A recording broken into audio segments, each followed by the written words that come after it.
সেজদা না দেওয়ার কারণে আল্লাহ পাক শয়তানকে লানাত দিয়ে দিলেন। জান্নাত থেকে শয়তানকে আল্লাহ পাক বিতাড়িত করে দিলেন। শয়তান সেদিন আল্লাহকে ডেকে বলছে, আল্লাহ এতদিন তোমার ইবাদত করলাম, বندگی করলাম, উপাসনা করলাম, একটা হুকুম না মানার কারণে জান্নাত থেকে তুমি আজ আমাকে বিতাড়িত করে দিলে, তাড়িয়ে দিলে। আল্লাহ এতদিনের ইবাদতের বিনিময়ে কিছু পাবো না? কত তো তাই, এতদিন ইবাদত করেছি, আজ একটা কথা মান্য করেছি, তো জান্নাত থেকে আমাকে বার করে দিলে, তো আমি কিচ্ছু পাবো না? আল্লাহ বলছেন, কি নিবি? তুই এতদিন ইবাদত করেছিস, কি নিবি বল? শয়তান সেদিন বলেছিল, আল্লাহ যাদবের কারণে জান্নাত থেকে বিতাড়িত হয়ে গেলাম, আল্লাহ আদম সন্তানগুলো জান্নাতে কিভাবে যাবে? তাদের ধোঁকা দিয়ে বোকা বানিয়ে জাহান্নামে নিয়ে যাব আল্লাহ। না না না, তাদের জান্নাতে যেতে দেব না। আল্লাহ পাক তোমার কাছে কিছু স্পেশাল পাওয়ার চাই। কি পাওয়ার তুই নিবি বল? শয়তান সেদিন বলেছিল, আল্লাহ আদম সন্তানগুলোকে ধোঁকা দিয়ে বোকা বানিয়ে জাহান্নামে নিয়ে যাওয়ার জন্য বাঁচতে হবে আমাকে। যদি বেঁচে থাকি তাহলেই তো কাটি দেব, না যদি বাঁচতে পারি কিভাবে তাদের ধোঁকা দেব? না না না, আল্লাহ পাক আমাকে কিয়ামত পর্যন্ত হায়াত দিতে হবে। আল্লাহ পাক সেদিন বলেছিলেন, মনসুর যা শয়তান, তোর দাবিটা, তোর চাওয়াটা আমি আল্লাহ পাক পূরণ করে নিলাম। আল্লাহ পাক রব্বুল আলামিন তার দাবিটা, তার চাওয়াটা পূরণ করে নিলেন। শয়তানকে আল্লাহ বললেন, শয়তান আর কি নিবি বল, কি চাইবি বল? শয়তান সেদিন বলেছিল, আল্লাহ একটা মুহূর্তের ভিতরে পৃথিবীর এক প্রান্ত থেকে নিয়ে অপর প্রান্ত পর্যন্ত যাব, এই পাওয়ার ক্ষমতাটা আমাকে দিতে হবে। আল্লাহ পাক সেদিন বলেছিলেন, মনসুর যা শয়তান, এই দাবিটাও আমি আল্লাহ মেনে নিলাম, এটাও কবুল করে নিলাম, তোর চাওয়াটা আমি আল্লাহ পাক মঞ্জুর করে নিলাম। আর কি লাগবে বল, কি দিবি বল? শয়তান সেদিন বলেছিল, আল্লাহ ডাইনে যত ক্ষমতা রয়েছে আমাকে দিতে হবে। আল্লাহ পাক বললেন, মনসুর যা শয়তান, সে ক্ষমতাটাও তোকে দিলাম। আর কি নিবি বল? শয়তান সেদিন বলেছিল, আল্লাহ পায়ে যত ক্ষমতা রয়েছে সেগুলো আমাকে দিতে হবে। আল্লাহ পাক বললেন, মনসুর যা শয়তান, সে ক্ষমতাটাও তোকে দিলাম। আর কি নিবি বল? শয়তান বলেছিল, আল্লাহ সামনে যত ক্ষমতা রয়েছে সেগুলো আমাকে দিতে হবে। আল্লাহ পাক বললেন, মনসুর যা শয়তান, সেটাও তোকে দিলাম। আর কি চাইবি বল, আর কি নিবি বল? শয়তান সেদিন বলেছিল, আল্লাহ আর একটা জিনিস চাইবো মাবুদ, পিছনে যত ক্ষমতা রয়েছে এই ক্ষমতাগুলো আমাকে দিতে হবে। আল্লাহ পাক সেদিন বলেছিলেন, কবুল, মনসুর করে নিলাম। শয়তান যা যা যা, আজকের দিনে তোর রবের কাছে যে দাবিগুলো তুই করলি, যেগুলো চাইলি, আমি আল্লাহ পাক তোর চাওয়াটা কবুল করে নিলাম। স্পেশাল পাওয়ার মসজিদের হুজুর কিন্তু দেয়নি, মাওলানা আবুল কালাম সাহেব দেয়নি, আমি জাহাঙ্গীর আলমও দেয়নি, দিয়েছেন আমার আল্লাহ।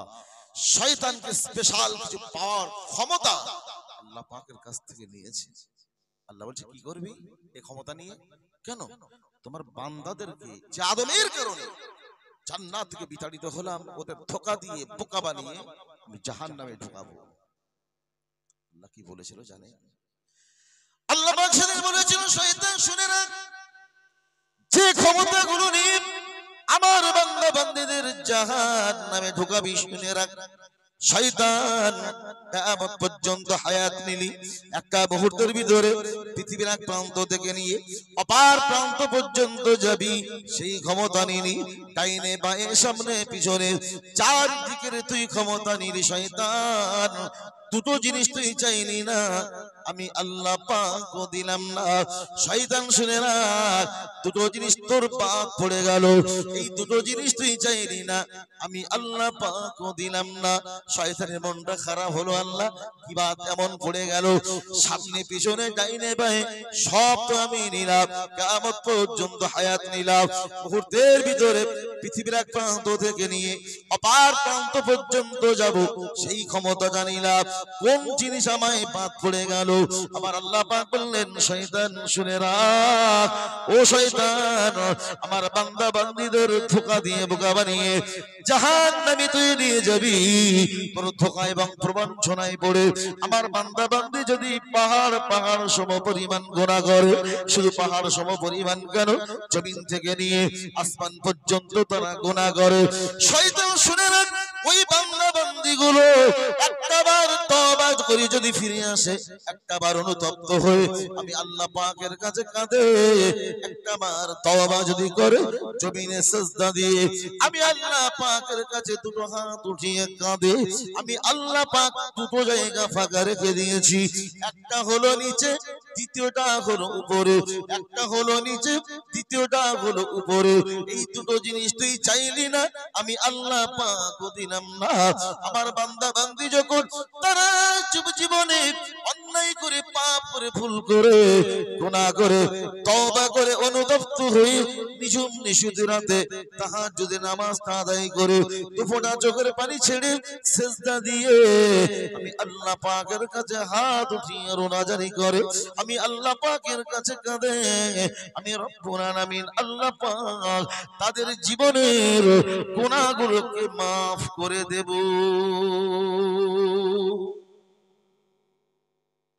শয়তান বলল, আল্লাহ এ কি হলো, আমি যে এত সময় ধরে এই যে ক্ষমতা নিলাম, এই আদম সন্তানগুলোকে জাহান্নামে ঢোকাবো, এই কিসে কি হয়ে গেল, তুমি যদি সেই ক্ষমাই করে দাও হবে কি?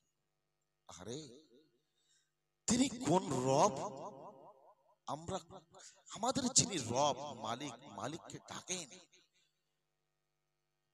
আমি যদি এখানে এসে কোনো অন্যায় করে বসি, মাওলানা আবুল কালাম সাহেবের সঙ্গে কোনো আমি বেয়াদবি, কি মসজিদে হুজুরের সঙ্গে কোনো একটা অন্যায় বেয়াদবি করে ফেলেছি, আমি যদি হাতটা ধরে বলি, ভাই আমি না ভুল হয়ে গেছে আমার দ্বারা, আমি ঠিক করিনি এটা, আমি যদি ভুলটা স্বীকার করি, ভাইয়ের কাছে ক্ষমা চাই, ভাই খুশি হবে না রেগে যাবে?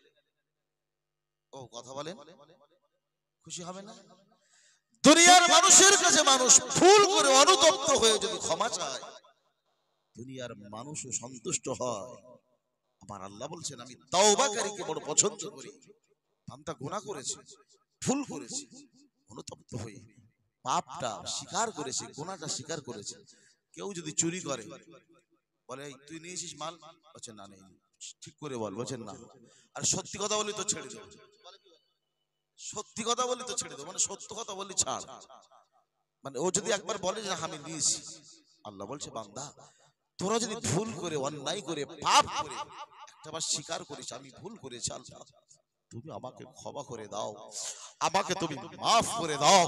আল্লাহ বলছে আমি তওবাকারীকে বড় পছন্দ করি, তাদের চাওয়াকে, তাদের দাবিকে আমি আল্লাহ না পূরণ করে থাকতে পারি না, তাদের জীবনের সকল গুনাহগুলোকে আমি আল্লাহ মাফ করে দিই। জোরে বলুন না সুবহানাল্লাহ। কাকে রাখবেন? কাকে? দুনিয়ার মানুষকে? আমি যদি মাওলানা আবুল কালাম সাহেবকে বলি, ভাই কোথায় যাচ্ছেন, তা বলছে আমি বাজারে যাচ্ছি। ও ভাই কোথায় যাচ্ছেন? আমি বললাম তো বাজারে যাচ্ছি। ভাই কোথায় যাচ্ছেন? আরে বললাম তো বাজারে যাচ্ছি। সুর কিন্তু চড়বে, একবার থেকে তিনবার বলেছি, তারপরে যদি বলি ভাই কোথায় যাচ্ছেন, আরে আমি বললাম তো বাজারে যাচ্ছি, আরো সুর চড়ে যাবে। তারপরেও যদি বলি ভাই কোথায় যাচ্ছেন, আপনি কি বলেন তো দেখি, তারপরেও যদি বলি ভাই আবুল কালাম ভাই কোথায় যাচ্ছেন, আমার পাগল বলবে না? কথা বলেন না, পাগল বলবে না? তারপরেও যদি বলি ভাই কোথায় যাচ্ছেন আপনি, বলবে হুজুর কি তার এতগুলো তার, তারের মধ্যে যে কোনো একটা লুজ হয়ে গেছে, হয় লুজ নাই কেটে গেছে, বলবে কি বলবে না? তারপরেও যদি বলি ভাই কোথায় যাচ্ছেন, হুজুর নিশ্চিত মাথার গন্ডগোল, মাথা খারাপ। তারপরেও যদি বলি ভাই আপনি কোথায় যাচ্ছেন, তখন আর হাত আর নিচে থাকবে না, হয়তো ওই হাত আমার কালে মাথায় উঠতে পারে, পারে কি পারে? বন্ধুর সঙ্গে এত ভালোবাসা, এক স্টেজে ওঠা বসা, ভাইকে একবার থেকে 10 বার ডাকলে ভাই একটা সময় রেগে যেতে পারে। যে মায়ের গর্ভে তুমি ছিলে, মায়ের স্তনের দুধগুলো নিংড়ে খেয়ে তুমি বড় হয়েছো, বাড়িতে যে মাকে যদি বলেন মা ভাত দেন, মা বলছে বাবা দিচ্ছি বাবা। ফের যদি বলেন মা ভাত দেন, মা বলছে বাবা বস দিচ্ছি। তারপরেও যদি বলেন মা ভাত দেন, মা বলবে বাবা হাতে কাজটা সেরে তোকে ভাত দিচ্ছি। তারপরেও যদি বলেন মা ভাত দেন, মা বলবে তোর কি সহ্য হয় না? তারপরেও যদি বলেন মা ভাত দেন, মা বলবে খাপারে। তারপরে যদি বলেন মা ভাত দেন, মা বলবে ছেলে পাগল হয়েছে। তারপরেও যদি মাকে ডাকেন মা ভাত দেন, মা বলবে এর কি মাথার গন্ডগোল হলো নাকি? তারপরেও যদি বলেন মা ভাত দেন, মা রেগে যাবে? রেগে যেতে পারে না? একবার থেকে 6 বার ডাকলে মা একটা সময় রেগে যাবে কি যাবে না? তারপরেও যদি বলেন মা ভাত দেন, মার হাতে ঝেঁটা লাঠি যা থাকবে ছুড়ে মারতে পারে কি পারে? আরে খাপা, বললাম আমি ভাতটা দিচ্ছি, তোর কি সহ্য ধৈর্য হয় না? এতবার ডাকা লাগে? আবার আল্লাহ বললেন বান্দা, ও বান্দিরা শুনে রাখ, আমি তোদের এমন রব, আমি তোদের এমন মালিক। দুনিয়ার মানুষকে ডাকলে মানুষ রেগে যায়, বন্ধুকে ডাকলে একবার থেকে 10 বার ডাকলে তোর বন্ধু রেগে যায়, ভাইকে একবার থেকে 10 বার ডাকলে তোর ভাইও রেগে যায়। যে মায়ের মনে এত মায়া, যে মায়ের মনে এত দয়া, দুনিয়ার মধ্যে কেউ যদি কাউকে বেশি ভালোবাসে, মা সন্তানকে বেশি ভালোবাসে, মা থেকেও কেউ যদি বেশি ভালোবাসে, তাই ছাড়া অন্য কেউ নয়। মায়ের মনে এত মায়া, মায়ের মনে এত দয়া, সন্তানের প্রতি এত ভালোবাসা, সেই মা একটা সময় একবার থেকে 10 বার ডাকলে মা রেগে যায়। আমার আল্লাহ বললেন বান্দা শুনে রাখ, তোর মা রেগে যায়, বন্ধু রেগে যায়, ভাই রেগে যায়, আমি তোদের এমন রব, এমন মালিক গো বান্দা। আমি রবকে একবার কেন, 10 বার কেন, 100 বার কেন, 1000 বার কেন বান্দা, লক্ষ বার কেন, কোটি কোটি বার কেন বান্দা, যতবার আল্লাহ আল্লাহ আল্লাহ আল্লাহ আল্লাহ আল্লাহ আল্লাহ বলে ডাকবে বান্দা, যতবার আল্লাহ আল্লাহ বলে ডাকবে, আমার আল্লাহ বললে বান্দা আমি তত খুশি হয়ে যা। তিনি কে? কথা বলে না, কবরস্থান কেডা? তিনি কে? কথা বলেন, রব। তিনি আমাদের আল্লাহ। একটা বার সেই রবকে ডাকা যাবে বাপ? রবকে ডাকা যাবে? আল্লাহকে ডাকা যাবে? ইমাম গাজ্জালী রহমাতুল্লাহ আলাইহি লিখেছেন, বান্দা যখন কিয়ামতের মাঠে একটা নেকির জন্য জাহান্নামী হয়ে যাবে, একটা নেকির জন্য জাহান্নামী ঘোষণা হয়ে যাবে, আল্লাহ বলে বান্দা একটা নেকি যদি কেউ দেয় তুই জান্নাতি যা। কেউ দেয় কি দেয়? তা বান্দা আব্বার কাছে যাবে, আব্বা বলবে তুই আমার সন্তান না, আমার বিয়েই হয়নি তো সন্তান। মার কাছে যাবে, অনেক লম্বা কথা আমি সংযোগ করে বলছি কারণ আমার আসল সাবজেক্ট পড়ে আছে। আব্বা অস্বীকার করবে, মা অস্বীকার করে দেবে, মা বলবে আমার বিয়েই হয়নি তো সন্তান। নিজের স্ত্রীর কাছে যাবে, স্ত্রী বলবে তুমি আমার স্বামী নও, আমার পৃথিবীর জমিনে আমার বিয়ে হয়নি। সন্তানের কাছে যাবে, সন্তান বলবে আমার পৃথিবীতে কোনো আব্বা নেই, মা নেই, একটা নেকি সেই দিন কেউ দেবে না, একটা নেকি হলে জান্নাতি। বান্দা হতাশার নিরাশ মন নিয়ে যখন রবের দিকে ফিরে আসবে, আল্লাহ পাকের কাছাকাছি যখন চলে আসবে, আল্লাহ ডেকে বলবেন বান্দা একটা নেকি কেউ দিল? সেদিন বান্দা বলবে আল্লাহ না, একটা নেকির জন্য আব্বার কাছে গেলাম, মায়ের কাছে গেলাম, বন্ধুর কাছে গেলাম, বিবির কাছে গেলাম, অস্বীকার তারা করে দিল। আল্লাহ কিয়ামতের মহামাঠ মহাময়দানে একটা নেকি কেউ আমায় দিল না, একটা নেকি পেলাম না। আমার আল্লাহ বলবে বান্দা শুনে রাখ, আমি তোদের এমন রব, আমি তোর এমন মালিক গো বান্দা। পৃথিবীর জমিনে রাতের নিঝুম নিশীথ রাতে স্বামী স্ত্রী একই বিছানায় শুয়েছিলি বান্দা, সন্তানকে নিয়ে, বিবিকে নিয়ে রাতে যখন শুয়েছিলি বান্দা, একটা বার ঘুমের ঘরে এ পাশ থেকে ও পাশ ফেরবার সময় নিজের অজান্তে একবার আল্লাহ বলে ডেকে উঠেছিলি বান্দা, বিবিকে ডাকিস নাই, ভাইকে ডাকিস নাই, মাকে ডাকিস নাই, আমি রব আমি আল্লাহকে একটাবার আল্লাহ বলে ডেকে উঠেছিলি বান্দা। এই ঘুমের ঘরে আল্লাহ বলে ডেকে ওঠা এই ডাকটা আমি আল্লাহর এত পছন্দ হয়েছিল, আমি রব্বুল আলামিন আল্লাহ এত খুশি হয়েছিলাম বান্দা। এই আল্লাহ বলা ডাকের নেকিটা আমি আল্লাহ পাক জমা করে রেখে দিয়েছি বান্দা। আজকে কিয়ামতের মহাময়দানে একটা নেকি যখন কেউ তোকে দিল না বান্দা, চলে আয় চলে আয়, আমি তোর রব আমি তোর আল্লাহ। এই আল্লাহ বলা ডাকের নেকিটা তোকে দিয়ে আমার দয়ার জান্নাতে নিয়ে যাওয়ার ব্যবস্থা করে দিলাম। জোরে বলা যাবে না? তিনি কে? জোরে বলুন আল্লাহ। একবার বলে ডাকুন না ইয়া আল্লাহ। তিনি আমাদের আল্লাহ। আরে মসজিদে যখন আজান হয় কুকুর ডাকে না ডাকে না? আমার সঙ্গে কিন্তু কথা বলতে হবে, আমি হলো অন্য বক্তার মতন না, কারণ এদেশের থেকে পার্শ্ববর্তী দেশ ওই দেশে আমার প্রোগ্রামটা বেশি হয়। যে কজন বসে আছেন এর থেকে বেশি আলেম বসা থাকে স্টেজে, শ্রোতা তো সে আলাদা, নজর ভরে শ্রোতা দেখা যায় না। কুতকুত করে কুতকুত করতে করতে যে স্টেজে ওঠেন, জ্বর মাথার যন্ত্রণা ওয়াজ করতে পারছেন না, বক্তা যদি অসুস্থ হয়ে যায় তবু তারপরেও শ্রোতাদের আওয়াজ বক্তাকে চাঙ্গা করে তোলে। আর আমার দেশ এখানে মাঠ ভর্তি শ্রোতা, যদি বলো সুবহানাল্লাহ ভালো লাগে না, কবরস্থানে ওয়াজ করতে একটু কথা বলবেন, আওয়াজ দেবেন, ভালো লাগবে। কেন বলেন দিন বক্তারা বলতে বলে, সুবহানাল্লাহ বলতে বলে কেন, দরুদ পড়তে বলে কেন, একটু জোরে আওয়াজ দিতে বলে কেন? গরু আছে না, দুধ খাওয়ার লোভ হয়েছে, দুধ খাবেন, তা দুধ খাওয়ার সময় দুধ খাবেন বলে গরুর স্তনে গিয়ে আপনি টানছেন, বাঁট বলেন তো নাকি, বাঁট ধরে যদি টানেন বাঁট ছিঁড়ে যাবে, তা দুধ বার হবে? যদি 50 গ্রাম তেল দিয়ে টানেন, কথা বলতে হবে, দুধ বার হবে? দুধ বার করতে গেলে কি করা লাগে বলেন দিনি? বাছুর ছাড়ে, বাছুর ছাড়ে না? হ্যাঁ না কিছু বলেন আমার সাথে, বাছুর ছাড়ে না? ওরে তেল দিয়ে টানলে এক ফোঁটা দুধ বার হয় না, বাছুর যেই ছাড়া হয় সেই বাছুর গিয়ে যেই গোতা মারে 3 কেজি 4 কেজি 5 কেজি দুধ বার হয়, হয় কি হয় না? একটু আগেই ওর স্তনে বোঁটা টেনে ছিললেও দুধ পাওয়া যায় না, তাই তো বাবাজি? কিন্তু তারপরে 3 কেজি 4 কেজি দুধ কোথা থেকে এলো? আমি জাহাঙ্গীর আলম আমার মুখে মুখে কোথাও ওয়াজ লেখা নেই বাবা। মাঝে মাঝে বক্তা শ্রোতাদের যদি গোতা থাকে সুবহানাল্লাহর আওয়াজ, আলহামদুলিল্লাহর আওয়াজ, দরুদের আওয়াজ, আল্লাহ পাকের রহমত বর্ষণ হয়।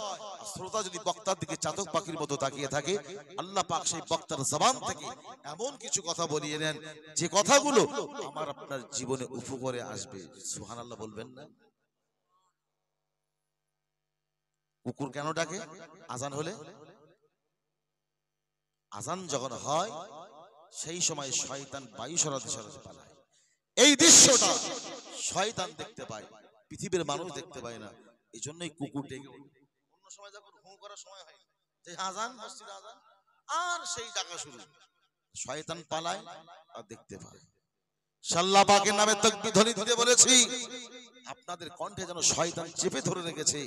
এই তাকবীর ধ্বনির আওয়াজে কয়েকটা বছর আগে আমাদের বোন মুস্কান বলে যে বোনটা আল্লাহ পাকের নামে তাকবীর ধ্বনি দিয়েছিল, বেঈমান বেদিনের বাচ্চাগুলো যখন ষড়যন্ত্র করেছিল, তাকবীর ধ্বনির আওয়াজে বেঈমান বেদিনদের ষড়যন্ত্রকে আল্লাহ পাক মুহূর্তের ভিতরে তছনছ করে দিয়েছিলেন, দেয়নি? জিহাদের ময়দানে বেঈমান বেদিনের বাচ্চাগুলো যখন রাসূলুল্লাহকে ডিস্টার্ব করছিল, সেই সময় সাহাবায়ে কেরাম রাদিয়াল্লাহু তাআলা আলাইহিম আজমাইন গণেরা এমন তাকবীর ধ্বনি দিয়েছিলেন যে তাকবীর ধ্বনির আওয়াজে জিহাদের ময়দান ছেড়ে বেঈমান বেদিনের বাচ্চাগুলো পালিয়ে গিয়েছিল। কথা বলেন, পালিয়ে গিয়েছিল না যায়নি? জিহাদের ময়দান ছেড়ে বেঈমান বেদিনের বাচ্চাগুলো পালিয়ে গিয়েছিল। আজও সেই বেঈমান বেদিনের চেলা আছে না নাই? কথা বলেন। সে আল্লাহ পাকের নামে তাকবীর ধ্বনি দেব, যারা এখনো দোকানে ঘুরছে, শয়তান যাদের জামার কলার গুলো এখনো টেনে ধরে রেখেছে, তারা যেন অন্তত মজলিসে এসে বসবার সুযোগটুকু পায়। আমরা এই মজলিস থেকে একটু আল্লাহ পাকের নামে তাকবীর ধ্বনি দেব। নারে তাকবীর, একটু জোর হবে না? নারে তাকবীর, নারে তাকবীর। তিনি আমার রব, তিনি আমার মালিক। বান্দা তুমি ভুল করেছো, গুনাহ করেছো, ফিরে এসো, তোমার রবকে তুমি ডাকো, তোমার রব ক্ষমা করে দেবে। কি গুনাহ তুমি করেছো? হতাশ তুমি হয়ে যাবে। একটা যুবকের কথা বলি, বিশ্বনবী রাসূলুল্লাহর কাছে একটা যুবক এসে কাঁদছে। একটা যুবক এসে রাসূলুল্লাহর কাছে কাঁদছে। বিশ্বনবী রাসূলুল্লাহ যুবককে বলছে, যুবক তুমি কাঁদছো কেন? এমন করে কাঁদছো কেন? আবার মুরব্বিয়ানেরা, আবার আব্বাজান ভাইজানেরা, আমার আম্মাজান বুবুজানেরা, যুবকটা যখন কাঁদে, বিশ্বনবী রাসূলুল্লাহ বললেন, যুবক কেন তুমি কাঁদো? ওই যুবকটা বললেন, ইয়া রাসূলুল্লাহ, ইয়া হাবিবাল্লাহ, হুজুর আমি এত বড় গুনাহগার, জীবনে এত অন্যায় করেছি, এত বড় গুনাহ করেছি, আমার মতো গুনাহ আল্লাহ পাকের জমিনের উপরে, আসমানের নিচে আমার মতো গুনাহ কেউ করে নাই। বিশ্বনবী রাসূলুল্লাহ বললেন, যুবক কেমন গুনাহ তুমি করেছো? তোমার গুনার কথাটা তুমি বলো। ওই যুবকটা বললেন, ইয়া রাসূলুল্লাহ, ইয়া হাবিবাল্লাহ, হুজুর বড় শরমের কথা, বড় লজ্জার কথা। ইয়া রাসূলুল্লাহ, ইয়া হাবিবাল্লাহ, হুজুর আমি যুবক এত গুনাহ করেছি, দুনিয়ার জমিনে পাহাড় যত বড়, আমি যুবকের গুনাহটা তার থেকে অধিক পরিমাণ বড়। বিশ্বনবী রাসূলুল্লাহ বললেন, যুবক কেমন গুনাহ তুমি করেছো? তোমার গুনার কথাটা তুমি খুলে বলো, তোমার গুনার বিবরণটা তুমি বলো। ওই যুবকটা বললেন, ইয়া রাসূলুল্লাহ, ইয়া হাবিবাল্লাহ, হুজুর শুধু পাহাড় কেন, জমিন থেকে নিয়ে আসমান পর্যন্ত যত বড়, আমি যুবকের গুনাহটা তা থেকে অধিক পরিমাণ বড়।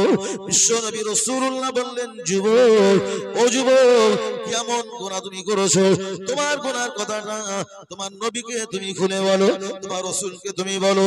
ওই যুবকটা বললেন, ইয়া রাসূলুল্লাহ, ইয়া হাবিবাল্লাহ, হুজুর শুধু পাহাড় কেন, জমিন থেকে নিয়ে আসমান পর্যন্ত কেন, চন্দ্র সূর্য যত বড়, সব মিলিয়ে যত বড়, আমি যুবকের গুনাহটা তার থেকে অধিক পরিমাণ বড়। বিশ্বনবী রাসূলুল্লাহ বললেন, যুবক ও যুবক কেমন গুনাহ তুমি করেছো? গুনার কথাটা তোমার নবীকে বলো, গুনার কথাটা তুমি খুলে বলো। ওই যুবকটা বললেন, ইয়া রাসূলুল্লাহ, ইয়া হাবিবাল্লাহ, হুজুর বড় শরমের কথা, বড় লজ্জার কথা। ইয়া রাসূলুল্লাহ, ইয়া হাবিবাল্লাহ, হুজুর মানুষ যখন মরে যায়, মদিনার মানুষ যখন মরে যায়, আমি যুবক এই মদিনার মানুষের জানাজায় শরীক হয়ে যায়, তার জানাজা পড়লাম, ওই মানুষটাকে যেখানে কবরস্থ করা হয়, কবরস্থ করতে চলে যায়, তাকে দাফন করে দিয়ে এলাম। উদ্দেশ্য হলো আমার এটাই, কবরটা দেখে আসি। ইয়া রাসূলুল্লাহ, ইয়া হাবিবাল্লাহ, হুজুর নিঝুম নিশুতি রাতে এলাকার মানুষগুলো যখন ঘুমিয়ে পড়ে, আমি যুবক এই নিঝুম নিশুতি রাতে ওই কবরের ভিতরে ঢুকে পড়ে মৃত লাশটাকে উলঙ্গ করে দিয়ে কাফনের কাপড়টা খুলে নিয়ে মদিনার বাজারে বিক্রি করে দিই। ইয়া রাসূলুল্লাহ, ইয়া হাবিবাল্লাহ, হুজুর আমি হলাম কাফন চোর। রাসূল বলছে,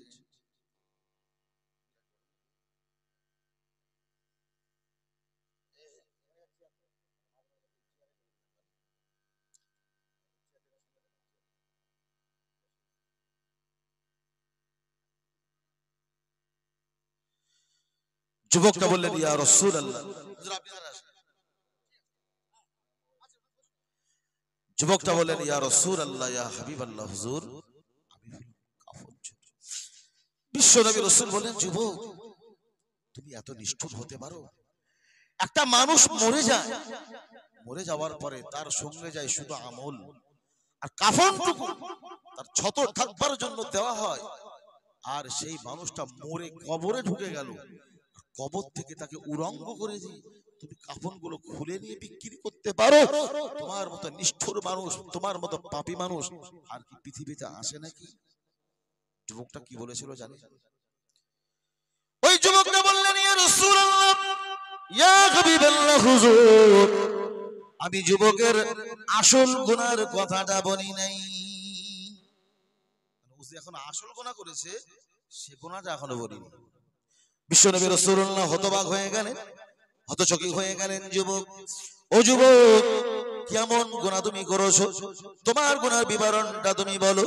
ওই যুবকটা বললেন, ইয়া রাসূলুল্লাহ, ইয়া হাবিবাল্লাহ হুজুর, বড় শরমের কথা, বড় লজ্জার কথা, আমি হলাম কাফন চোর।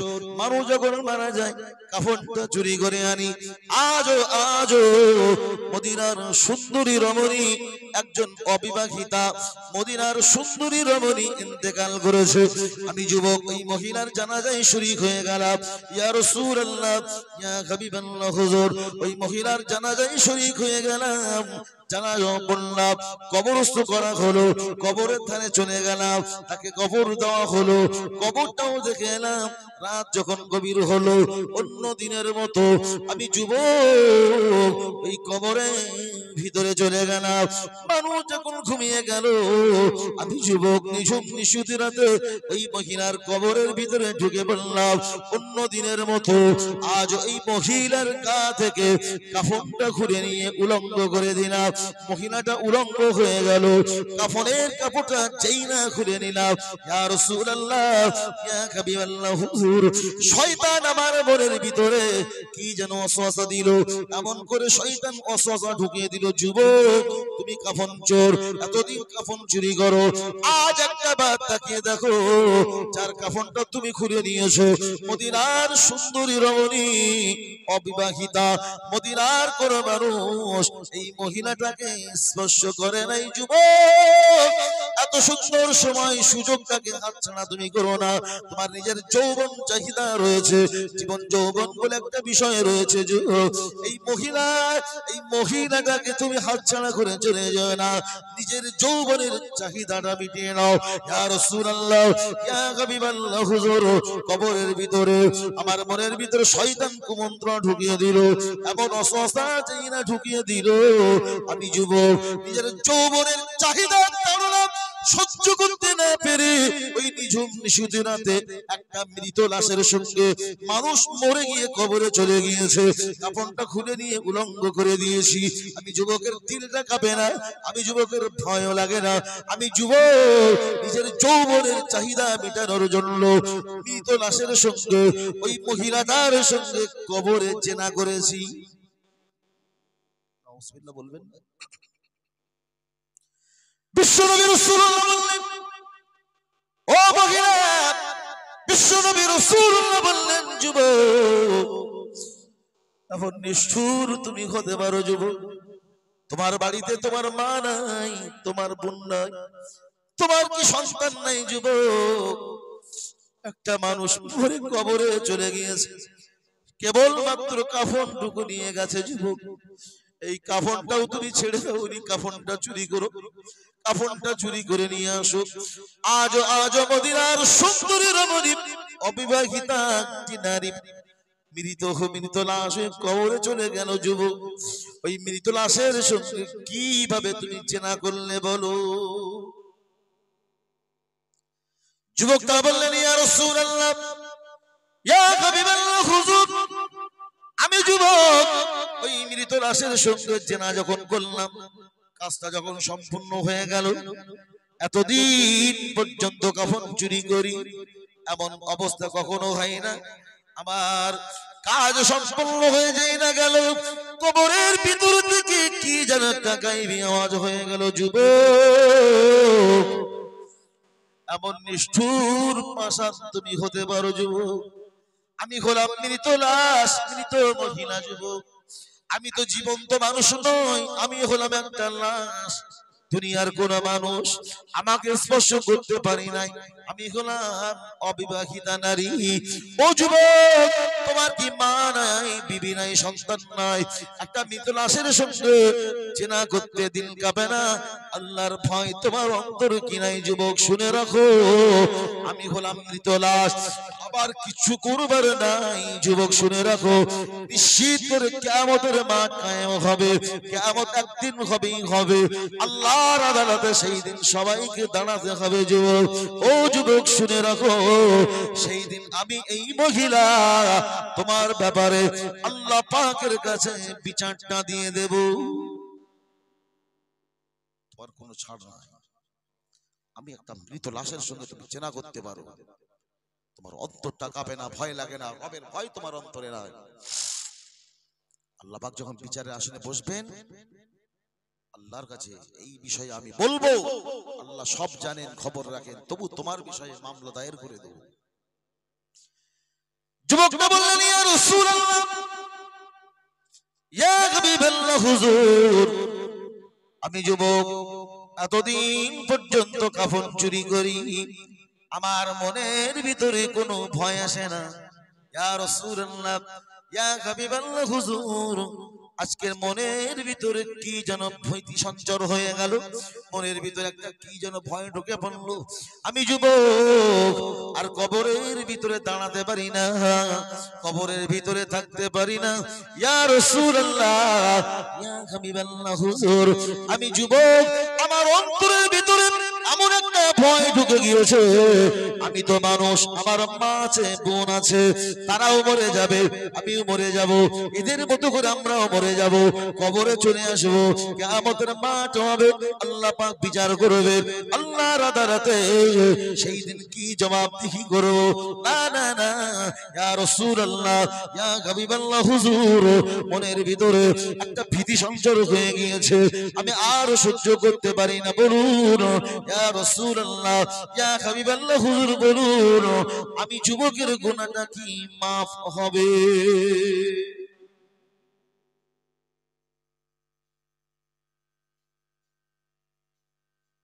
যুবকটা বলছেন, ইয়া রাসূলুল্লাহ, এত গুনাহ করেছি, আমার গুনাহটা কি মাফ হবে? ও ভাই, চিরজীবন কি আমরা বেঁচে থাকবো না মরে যাব? আপনারা কথা বলবেন না আমার সঙ্গে? একদম কিরে কীর্তি করবো, হুজুর যাই বলুক না কেন, একদম কথা বলবো না, মুখ সেলাই করে বসে দিয়ে একদম। একজনও বলবেন আমরা মরে যাব না? একটু হ্যাঁ না বলেন, ভালো লাগবে। আপনার কিছু না বললে আমার তখন মনে হবে আমার উপর হয়তো রাগ করছে, কথা বললে একটু ভালো লাগবে। তাহলে মরে যাব, মারা যাবো, এটা নিশ্চিত। আচ্ছা ভাই, মসজিদের ইমাম তো নাকি? আপনাদের মসজিদের ইমাম সাহেব হুজুর খুবই আমার মনের মানুষ ভাই। কত লোকের জানাজা পড়িয়েছে, পড়ায়নি? পড়েছে নাকি হুজুর? কত লোকের জানাজা পড়িয়েছেন, কত লোক হাতে করে দাফন করেছেন। আচ্ছা, মসজিদে ইমাম সাহেব বেতন দেন তো নাকি? বেতন দেয় না মসজিদে? আরে কম দেয় বেশি দেয় তো নাকি? মসজিদে হুজুরি বেতন দেন, আর মানুষ মরে গেলে মসজিদের ইমাম সাহেব, ইমাম আর মুয়াজ্জিন দুজনা যাবে, সঙ্গে আরো 100, 150, 2000 লোক যাবে, গিয়ে কবরের ধারে একটা দোয়া পড়ে, পড়ে না? 3 মুঠো করে মাটি দেয়, হুজুর বলে দেয়, আর হুজুরের সঙ্গে সবাই পড়ে। বলো কি বলবো, বলো, বলো মিনহা খালাকনাকুম, বলেন বলেন হুজুর, মিনহা খালাকনাকুম, তার মানে কি? কুমাকুম, তোমাকে না, তোমাদেরকে মাটি থেকে সৃষ্টি করা হয়েছিল, অফিহা নুঈদুকুম, আবার তোমাদেরকে না এই মাটির ভিতরে রেখে গেলাম, ওয়ামিনহা নুখরিজুকুম তারাতান উখরা, আবার তোমাদেরকে কিয়ামতের মাঠে এই মাটি থেকে, কবর থেকে তোমাদের তোলা হবে। এই কথাগুলো বলে আসে তো, বলে আসেন না? আপনারাও তো বলে আসেন। সত্যি কথা বলবেন, কোনোদিন কারো কবর থেকে উঠতে দেখেছেন আজ পর্যন্ত? কিছু বলে না। রাত 2টোর সময় যাচ্ছেন, বাবু রাস্তায় যাবেন, রাত 2টো বাজে, যেতে যেতে যেতে যেতে খানিক দূর গেছেন, গিয়ে দেখেন 2টোর সময় কবর থেকে একদম ঠেলে উঠতেছে। রাত 2টোর সময় যে কবর থেকে ঠেলে উঠে কিরম হয় বলেন দিন? ঠেলে উঠতে বলে কারো দেখিনি বলে বাবু, এই মরে যাবে মানুষ, কবরে ঢুকে পড়বে, এই কবরে যাওয়ার পরে এই সবাই মিলে, হুজুর সহ আমরাও কত লোকের বলেছি, সবাই মিলে বলেছি যে কবরে তোমাদের ধুয়ে গেলাম, মানে রেখে গেলাম, আবার কবর থেকে তোমাদেরকে, আবার কবর থেকে তোমাদেরকে তোলা হবে। এই কথাটাকে আমাদের বিশ্বাস হয়? বিশ্বাস করি তো নাকি?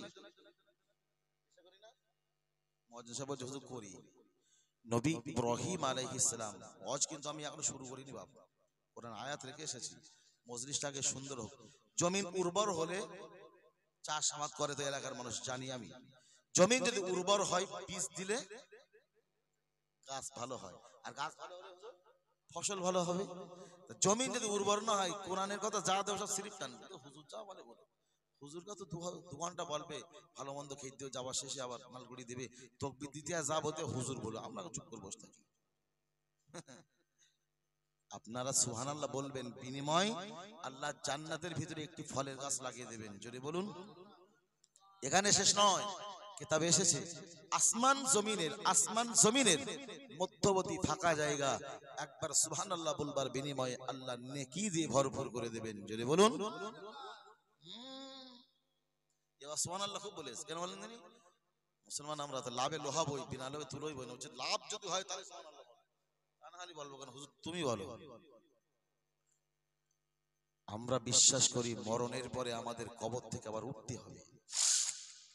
নবী ইব্রাহিম আলাইহিস সালাম আল্লাহকে বলছেন, আল্লাহ মরে যাব, মানুষ মরে যাবে, মারা যাবে, মরে যাবার পরে কবরে ঢুকবে, ঢোকার পরে আবার তুমি জীবন দিয়ে জীবন্ত করে আবার তুমি উঠাবে আল্লাহ। এটা না আমার একটু দেখতে মন চাচ্ছে। আল্লাহ বলছে, নবী আমি যে তোমার রব আর তুমি যে আমার নবী, মরণের পরে মানুষকে পুনরায় জীবন দিয়ে জীবন্ত করব, কবর থেকে তুলবো কিয়ামতের মাঠে, এটা কি তোমার বিশ্বাস হয় না? কার সাথে কথা হচ্ছে? আল্লাহর নবী ইব্রাহিম আলাইহিস সালাম। চাতাই মানুষ না, বলো। আমি জাহাঙ্গীর আলমের বাড়ির কথা না, ইমাম সাহেব হুজুরের বাড়ির কথা না, প্রমাণ নেন কোরআন কি বলছে দেখেন। ওই যে قال ইব্রাহিম, একদিন নবী ইব্রাহিম আলাইহিস সালাম বললেন, রব্বি আরিনি, আয় আমার আল্লাহ, কাইফা তুহিল মাউত, মরণের পরে কেমন করে পুনরায় জীবন দেবে আল্লাহ, এটা আমার দেখতে মন চাইছে। আমার আল্লাহ বললেন, আওয়ালাম তুমিন, আমার আল্লাহ বললেন, আওয়ালাম তুমিন, ও নবী ইব্রাহিম আলাইহিস সালাম, আমি আল্লাহ পাক রব্বুল আলামিন মরণের পরে পুনরায় জীবন দিয়ে কবর থেকে তুলবো, এটা কি তোমার বিশ্বাস হয় না? এটা কি তুমি বিশ্বাস করতে পারো না? নবী ইব্রাহিম আলাইহিস সালাম বলে, আল্লাহ আমার বিশ্বাস তো হয় মরণের পরে পুনরায় জীবন দেবে আল্লাহ, কবর থেকে তুমি উঠাবে, এটা আমি বিশ্বাস করি আল্লাহ, কিন্তু ওয়ালাকিন লিয়াতমাইন্না কলবি, আল্লাহ মরণের পরে পুনরায় কেমন করে জীবন দিয়ে তুলবে আল্লাহ, এটা যদি দেখতে পেতাম, যদি আমায় দেখাবে আল্লাহ, আমার অন্তরটা শান্তি পেত, ঠান্ডা হতো। ও আমার মালিক আল্লাহ, মরণের পরে পুনরায় কেমন করে জীবন দিয়ে কবর থেকে তুমি তুলবে আল্লাহ, একটা বারের জন্য কি আমায় দেখাবে? নবী ইব্রাহিম আলাইহিস সালাম বলছেন, আচ্ছা ভাই, দেখা ভালো না শোনা ভালো? কথা বলতে বলো, বাপ বাপটা হচ্ছে বলো, তাহলে শোনার থেকে দেখা বেশি ভালো। তো নবী বলছে, আল্লাহ মরণের পরে কেমন করে তুমি জীবন দিয়ে তুলবে, এই যদি দেখাতে আমার দিলটা ঠান্ডা হতো। আল্লাহ পাক বললেন, নবী, ও আমার নবী ইব্রাহিম আলাইহিস সালাম, তুমি আমার খলিল, তুমি আমার বন্ধু, আমি তোমার রব আল্লাহ, মরণের পরে পুনরায় জীবন দিয়ে কবর থেকে কেমন করে উঠাবো, এটা যখন তুমি দেখতে চেয়েছো নবী, ফাখুজ আরবাআতাম মিনাত তাইর, ফা মানে সুতরাং, খুজ মানে ধরা, আর বা মানে চার, তাইরুন মানে হলো পাখি। আমার আল্লাহ পাক বললেন, নবী, ও নবী ইব্রাহিম আলাইহিস সালাম, উড়ে বেড়ানো চারটে পাখি তুমি ধরো। কি করবো আল্লাহ? আল্লাহ বললেন, নবী উড়ে বেড়ানো চারটে পাখি ধরে জবাই করো, তারপরে আল্লাহ পশম ছাড়িয়ে টুকরো করে এক পাত্রে ঢুকিয়ে ফেলো। কি করবো আল্লাহ? আমার আল্লাহ জানিয়ে দিলেন, নবী, ও নবী ইব্রাহিম আলাইহিস সালাম, এই গোশতগুলো তুমি রান্না করো, ভুনা করো। তারপরে আল্লাহ পাক বললেন, নবী এই ভুনা করা গোশতগুলো নিয়ে, রান্না করা গোশতগুলো নিয়ে, সেই যে পাহাড় তুমি দেখতে পাও, এই পাহাড়ে কিছু অংশ, ওই পাহাড়ে কিছু অংশ, ওই পাহাড়ে কিছু অংশ অংশ করে তুমি রেখে এসো। নবী ইব্রাহিম আলাইহিস সালাম এই ভুনা করা রান্না করা গোশতগুলো নিয়ে পাহাড়ের উপরে উপরে রেখে এসেছেন। আমার আল্লাহ নবীকে ডেকে বললেন, নবী, ও আমার নবী ইব্রাহিম আলাইহিস সালাম, তুমি কি বলতে পারো কোন পাহাড়ে কোন পাখির গোশত রেখেছো? এটা কি তুমি বলতে পারো? চারটে পাখি ধরে জবাই করে টুকরো করে এক পাত্রে ঢুকে রান্না করা। আমি জাহাঙ্গীর আলম টিন্ডার থেকে এসেছি আপনাদের কাটিয়া মাঝের পাড়ায় ওয়াজ করতে।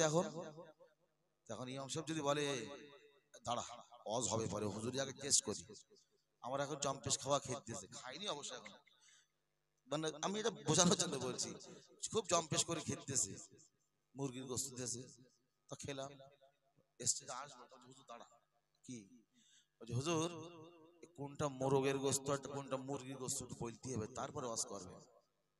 আচ্ছা আমার যদি এরকম বলে আমি কি বলবো, রাস্তা দেখিয়ে দেন হুজুর, আমি বাড়ি যাই, ওয়াজ করা আমার দরকার নেই। সে রান্না করা গোস্ত কোনটা মোরগের, কোনটা মোরগের গোস্ত কোনটা মুরগির গোস্ত বলবো কি করে বলেন তিনি? ভাই আমার এই ওয়াজের দরকার নেই, আমি বাড়ি পালাই। আল্লাহ নবী বলছে, আল্লাহ তুমি আমাকে পাখি ধরতে বলেছো, ধরলাম, জবাই করতে বলেছো, জবাই করে দিলাম, রান্না করতে বলেছো, রান্না করে এক পাত্রে ঢুকে এসেছি, তার সেই মাল আমি পাহাড়ের কিছু এখানে কিছু এখানে কিছু করে রেখে এসেছি। এবারে কি করে বলবো আল্লাহ কোন পাহাড়ে কোন পাখির গোশত?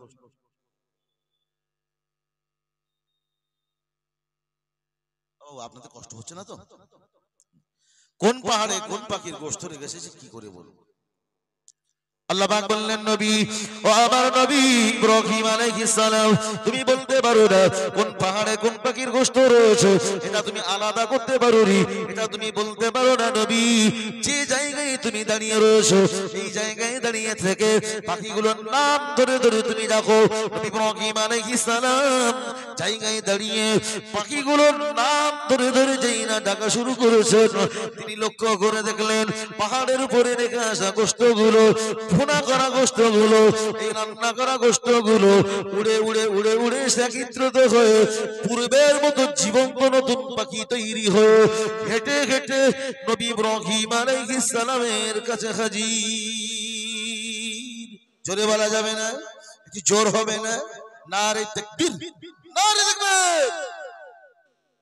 আল্লাহ পাক নবীকে দিয়ে একটা দৃষ্টান্ত দেখিয়ে দিলেন, তোমরা মরবে, কবরে ঢুকবে, ঢোকার পরে কবর থেকে আবার পুনরায় তোমাদের তুলবো, তোমাদেরকে কিয়ামতের আদালতে সেই দিন আমি আল্লাহ বিচার করব।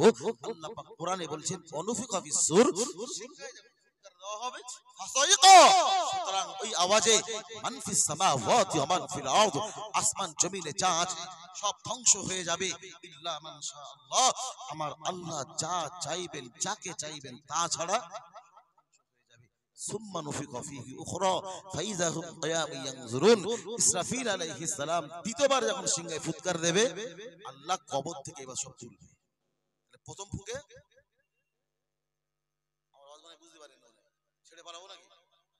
প্রথম ফুঁকে শেষ, এই তুলবে, প্রথম ফুঁকে আল্লাহ পাক রব্বুল আলামিন শেষ করে দেবে, ফানা করে দেবে। দ্বিতীয় ফুঁকেতে আল্লাহ পাক কবর থেকে তুলবে। প্রথম ফুঁকে শেষ, দ্বিতীয় ফুঁকেতে আল্লাহ কবর থেকে এবার উঠাবে। এবার তুলে কি হবে? কোরআন কি বলছে? আল্লাহ পাক রব্বুল আলামিন জানিয়ে দিলেন, বান্দা ও আশরাকাতিল আরদু বিনুরি রাব্বিহা, আমি আল্লাহ পাকের নূরে জমিনটা ঝলমল ঝলমল করবে। বান্দা যখন কবর থেকে উঠবে সেই দিন তারা লক্ষ্য করবে আল্লাহ পাকের জমিনটা যেন ঝলমল করছে। কি দেখবে তারা? ও উদিয়াল কিতাব ওয়া জিয়া বিন নাবিয়িন ওয়া শুহাদা, তাদের সামনে শহীদদেরকে, নবীদেরকে, বিচারকদেরকে তাদের সামনে হাজির করে দেওয়া হবে।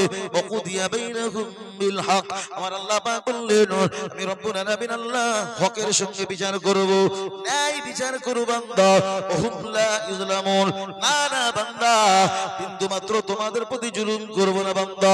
যে যেমন কাজ তোমরা করেছো তার বদলাটা আমি আল্লাহ পাক তেমন ভাবে দেব। যে যেমন গুনাহ করেছে তার পরিমাণটা আমি আল্লাহ পাক দেব। যে যতটা নেকি করেছে আমি আল্লাহ পাক তার নেকিটা তত দেব। আমার আব্বাজান ভাইজানেরা, আব্বাজান বুবুজানেরা, একটি কথা আমি আপনাদেরকে বলে যাই, কোন বান্দা যদি মনে করে আমি আজকের দিনে জোহরের নামাজ আদায় করব, বান্দা শুধু নিয়ত করেছে, এখনো মসজিদে আসে নাই, এই নিয়ত করার সাথে সাথে আমার আল্লাহ পাক অর্ডার করে দেন ফেরেশতারা, দুই কাঁধে দুইজন সম্মানিত ফেরেশতা আল্লাহ পাক রেখে দিয়েছে, কিরামান কাতিবিন।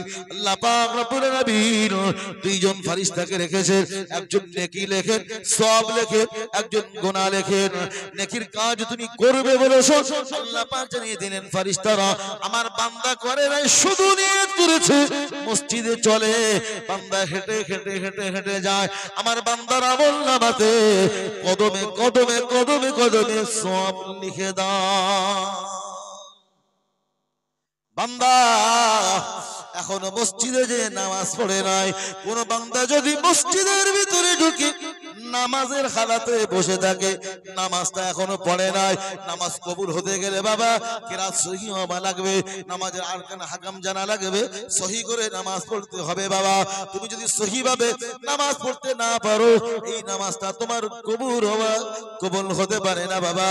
কিন্তু রাসূলুল্লাহ জানিয়েছে, কোন বান্দা আল্লাহর বান্দা যদি মসজিদে ঢুকে যে নামাজের হালাতে বসে থাকে, দুনিয়ার কথা বলে নাই, নামাজের জন্য অপেক্ষা করে, নামাজের হালাতে বসে থাকবার কারণে যে নামাজটা আল্লাহ পাকের দরবারে কবুল হয়ে গিয়েছে, যে নামাজ আল্লাহর দরবারে কবুল, এই কবুলিয়াত নামাজের সওয়াব আমার আল্লাহ এই বসে থাকবার কারণে, নামাজের হালাতে বসে থাকবার কারণে এই বান্দার আমলনামাতে আমার আল্লাহ পাক লিখে দেন। বান্দা চুরি করবে, বলছে আজ রাতে মাল ঝাড়বো, তা ঠিক আছে, আল্লাহ বলতে এই এখন লিখিস নি, চুরি করবে বলিস এখন করিনি, যাচ্ছে চুরি করতে, তাও লিখিস নি, করবে আল্লাহ বলছে ফারিস্তারা এখনো লিখিস নি, কোনা এখনো লিখিস নি, চুরি করে নেন পালাবে, তত সময় বান্দার গুনাহ লিখিস নি। জোরে বলবেন না সুবহানাল্লাহ? জোরে বলা যাবে না সুবহানাল্লাহ? আল্লাহ পাক আমাকে আপনাকে কবর থেকে সেই দিন তুলবে, কিয়ামতের মহামাঠ মহাময়দানে আমাকে আপনাকে উঠা লাগবে, সেই দিন আল্লাহ পাকের আদালতে বিচার হবে, কি জবাব সেই দিন আমি আল্লাহ পাকের দরবারে আমি আপনি দেব গো বাবা? কি দেব? নামাজ পড়ি না, রোজা করি না, সত্য কথা বলি না, মানুষকে ফাঁকি দিই, ধোঁকা দিই, আমি চাষ করতে যাচ্ছি, অন্যের জমিনে ফসল রয়েছে, টুক করে একটা ছেড়ে নিলাম, ওই জমিনের মালিক দেখতে পাইনি, আল্লাহ পাক দেখেনি, ওই তো আল্লাহ দেখে পরে সাহায্য হবে না, এখন তো আমি তো মালটা নিলাম, এখন আমার উপকারে আসুক, পরে সাহায্য হবে। এটা লোকমান হাকিম রহমাতুল্লাহ আলাইহি মৃত্যু সজ্জায় একেবারে শেষ লগ্নে চলে এসেছে, ছেলেদেরকে ডাকলেন। আমাদের দাদা বাপ যখন মারা যায়, তখন ছেলে যদি পাশে না থাকে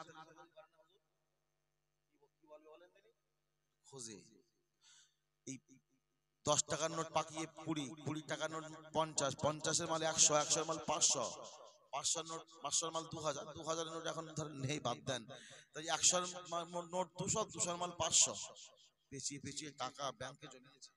স্টেট ব্যাংকে কত আছে, ব্যাংক অফ বরোদায়, ব্যাংক অফ ইন্ডিয়ায়, কোথায় এটিএম কার্ড আছে, কোন মাঠে কত বিঘা জমি আছে, এতদিনের কষ্ট করা মেহনত করা এই সম্পদ মরে যাওয়ার সময় কোথায় কি আছে যদি বলে যেতে না পারে, সাড়ে সর্বনাশ ঘটবে না? তাই একটু চেষ্টা করে, খোঁজাখুঁজি করে, সন্তানদেরকে ডেকে অন্তত বলে যায়, বাপ ওই ব্যাংকে এত টাকা, এখানে এটিএম কার্ড আছে, এই মাঠে এত জমি আছে, এখানে এর কাছে এত টাকা পায়, ডেকে তো মনে হয় শান্তি পেতে। লোকমান হাকিম রহমাতুল্লাহ আলাইহি অন্তিম বেলা মৃত্যু সজ্জায় শায়িত, একেবারে মৃত্যু সজ্জায় সন্তানদেরকে ডাকলেন, দেখে কোন ব্যাংকে কত টাকা কি শোনাচ্ছে, আল্লাহর কোরআন জানিয়েছে। লোকমান হাকিম রহমাতুল্লাহ আলাইহি কলিজা টুকরা সন্তানকে ডেকে বললেন, ইয়া বুনাইয়া, ও বাবা ছেলে, আকিমিস সালাত, নামাজ কায়েম করবে, ও আমর বিল মারুফ, সৎ কাজের আদেশ করবে, অনহা আনিল মুনকার, অসৎ কাজে নিষেধ করবে বাবা, আসবির আলা মা আসাবাক, বিপদ মুসিবত হলে ধৈর্য অবলম্বন করবে। লোকমান হাকিম রহমাতুল্লাহ আলাইহি ছেলেদেরকে অনেকটাই নসিহত তিনি করেছেন, ছেলেদের লক্ষ্য করে বললেন, বাবা ছেলে, ও বাবা ছেলে, তুমি নামাজটা পড়ে পড়ো বাবা, সৎ কাজের আদেশ, অসৎ কাজে নিষেধ পরে করো বাবা, আল্লাহ পাকের জন্য তুমি নামাজ পড়ো বাবা, আল্লাহ পাকের জন্য তুমি ইবাদত করো মা, সেই রবকে তুমি আগে ভালো করে চেনো, রবকে যদি তুমি চিনতে পারো, ইবাদত করতে তোমার জন্য আসান হবে। তোমার রবটা কেমন? লোকমান হাকিম রাহমাতুল্লাহ আলাইহি ছেলেকে ডেকে বললেন, বাবা, ইয়া বুনাইয়া, ও বাবা ছেলে শুনে রাখো, ইন্নাহা ইন তাকুম মিসকাল হাববাতিন মিন খারদালিন ফাতাকুন ফি সাখরাতিন আও ফি ফিস সামাওয়াতি আও ফিল আরদি ইয়াতি বিহাল্লাহ ইন্নাল্লাহা লাতীফুন খবীর। লোকমান হাকিম রাহমাতুল্লাহ আলাইহি ছেলেকে ডেকে বললেন, বাবা ছেলে, ও বাবা ছেলে, আরবিতে বলা হয় খরদাল মানে সরিষার দানা, হাব্বাতুন মানে হলো টুকরা।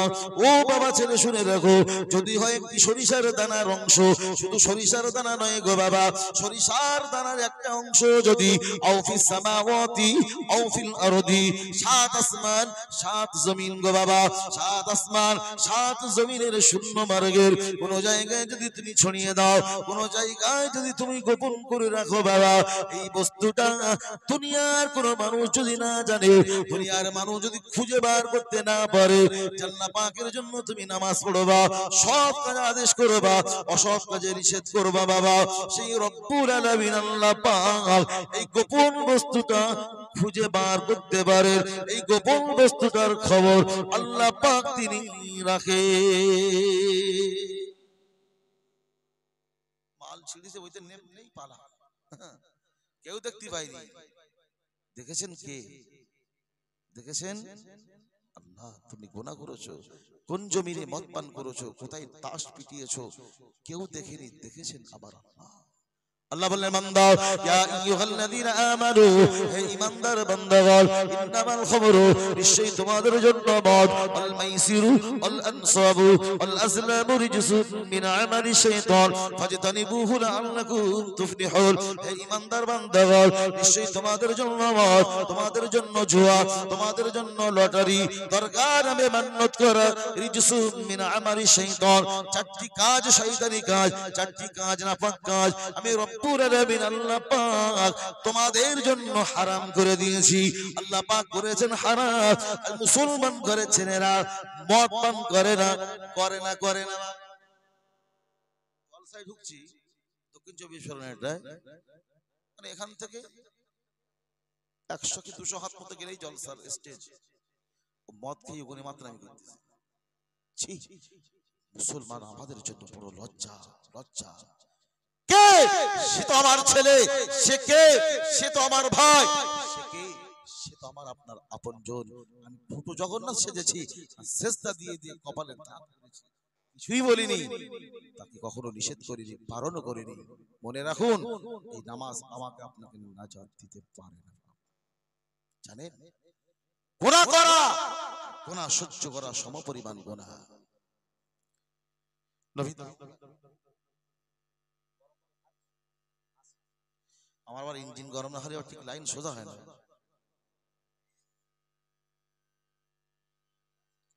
হ্যাঁ বলবো তো মনে, এইরকম শ্রোতা চাই তো, মনে করতে চাই তো বা কেন বলেন, শ্রোতা যদি চাঙ্গা না থাকে আমরা বুঝবো কি করে যে আমি কথাগুলো বলছি সেই একেবারে শুরুতেই, মানে চাঙ্গা করতে করতে আমার এখনো পর্যন্ত গেল, পাষাণ ভাঙতে ভাঙতে যদি এই যায়। শুরুতেই পড়েছিলাম আর রাসূলুল্লাহর একটি হাদিস পড়েছি, তারপরে আমি কিছু সময় ওয়াজ করব নিয়ত করেছিলাম, দেখলাম জমিন এখন উর্বর হয়নি, কাদা হয়নি, দেখেন দানা দিলে তো দাঁড়াবে না, কি করব? তাই একটু মনে করছিলাম জমিনটা উর্বর হোক। আমরা ইটেন্ডা এলাকার মানুষ, কিন্তু আমার পরে যিনি আসছেন পশ্চিমবাংলার অন্যতম ওয়াইজিন আলেমে দ্বীন জনাব আলা হযরত মাওলানা ভাই আমানুল্লাহ সাহেব, যিনি পশ্চিমবাংলার খ্যাতি অর্জন করেছেন, বিভিন্ন অলিতে গলিতে যিনি যান, তিনি আসবেন। অন্তত আমার থেকে একটু দূরের মানুষ, তিনি যেন এসে কোরআনের কথাগুলো ভালোভাবে বলতে পারে। আমরা এলাকার মানুষ বলবো, ওয়াজ মাথায় আছে আপনাদের, একটু তাকবীর দেওয়া লাগবে। হয় শয়তানকে আখিরি দোয়া পর্যন্ত এই মজলিসের বাইরে তাড়িয়ে দিতে হবে। দোকান টোকান যেখানে আসে না, দোকান আসে না, বসছে না, সব জায়গায় একই লোক ঢুকে গেছে। জলসায় লোক নেই, মেলায় লোক, আর জলসাকে কেন্দ্র করে মেলা। এই মেলা আমাদের বন্ধ করা উচিত। বিশ্বাস করুন, মেলায় লোক, জলসায় নেই। এ দায়ভার কে নেবে গো বাপ? কে নেবে?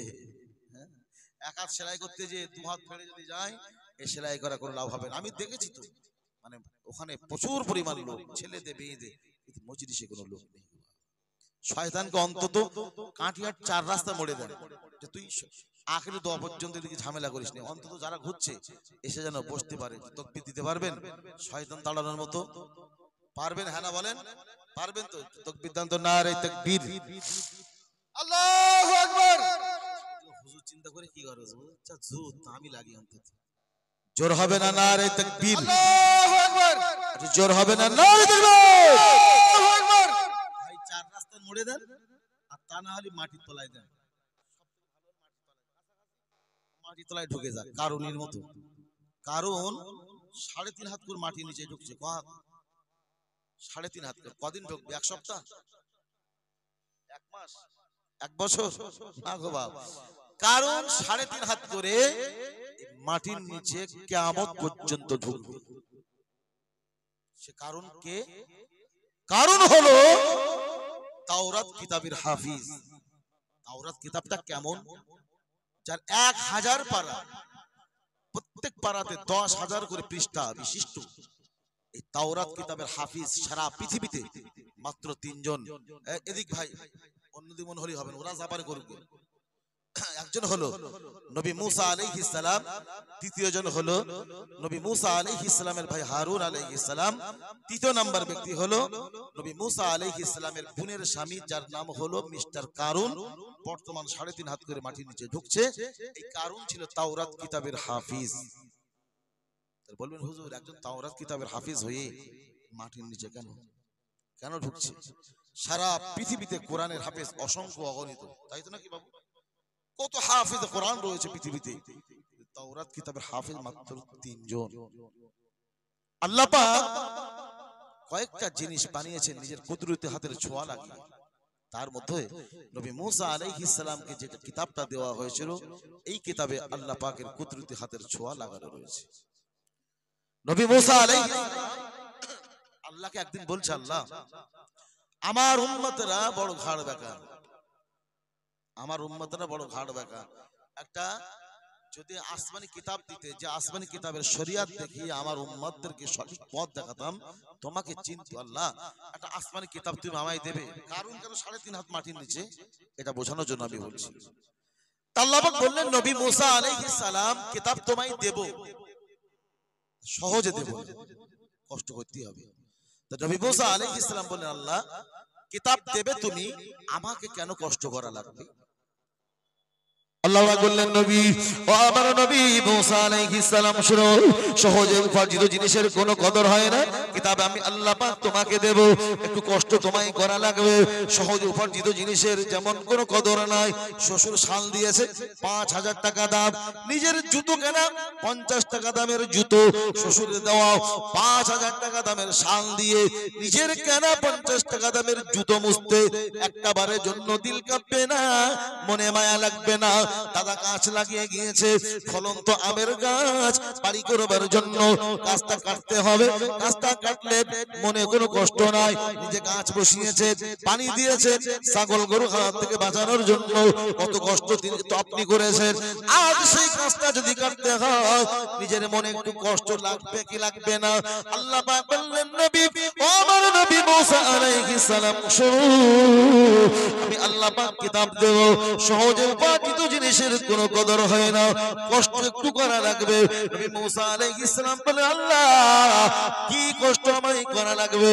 আল্লাহ পাক বললেন, নবী ও আমার নবী মুসা আলাইহিস সালাম, কষ্ট হলো এটাই, আসমানি কিতাব যদি তোমাকে নিতে হয়, একটানা 30 দিন রোজা করতে হবে। আপনারা বলবেন, হুজুর এটা তো আমরা করি, আগত মাসে রমজানুল মুবারকের মাস, এক মাস রোজা তো আমরা করি। আমরা রোজা করি, দিনে কবার খাই বাপ? দিনে একবারও খাই না। রাত্রে কথা বলেন, সকালের খাওয়া পান্তাটা ভোরবেলা খেয়ে নিলাম, শুধু দুপুরের রক্তটা খাই না।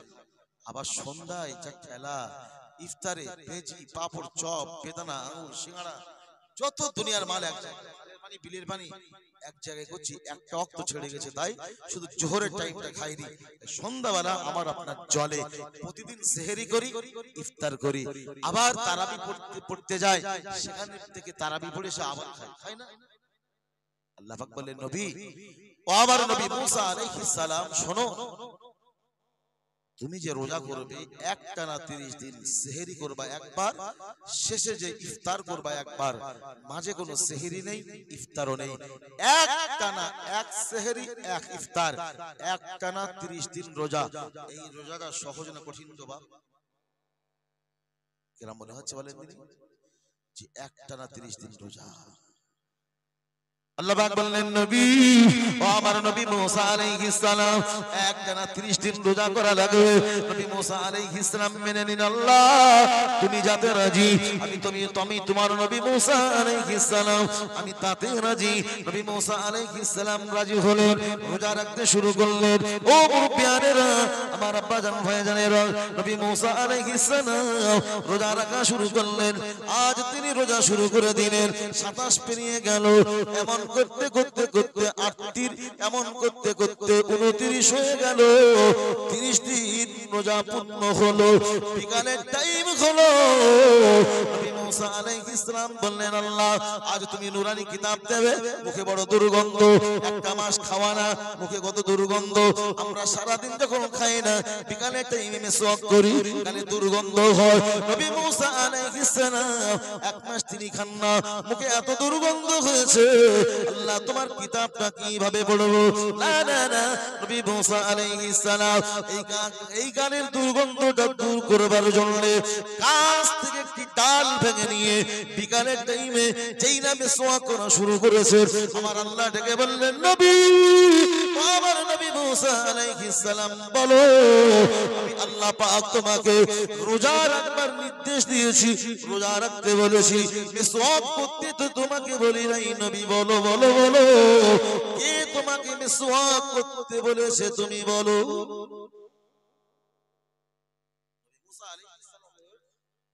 কম্পন শুরু হয়ে গেল, আল্লাহ তুমি আমাকে মিসওয়াক করতে তো বলো নাই, আমাকে রোজা রাখতে বলেছো, কিন্তু মিসওয়াক করতে তো আমাকে বলো নাই। কি করে ফেললাম আল্লাহ পাক বললেন নবী ও আমার নবী মুসা আলাইহিস সালাম আমি আল্লাহ পাক তোমাকে মিসওয়াক করতে বলি নাই, তুমি কালে দুর্গন্ধ মনে করে দুর্গন্ধটা দূর করবার জন্য তুমি মিসওয়াক করেছো। নবী তুমি শোনো আমি আল্লাহ পাক রব্বুল আলামিন কেন তোমাকে একটানা 30 দিন রোজা করতে বলেছি, কষ্ট কেন তোমায় দিলাম তুমি কি জানো? ও নবী মুসা আলাইহিস সালাম তুমি যে আমি আল্লাহ পাকের জন্য রোজা করেছো, এই রোজা রাখতে রাখতে রাখতে রাখতে তোমার গালে যে দুর্গন্ধটা হয়েছে, এই দুর্গন্ধটা আমি আল্লাহ পাকের কাছে দুর্গন্ধ নয়, মানুষের কাছে দুর্গন্ধ হতে পারে।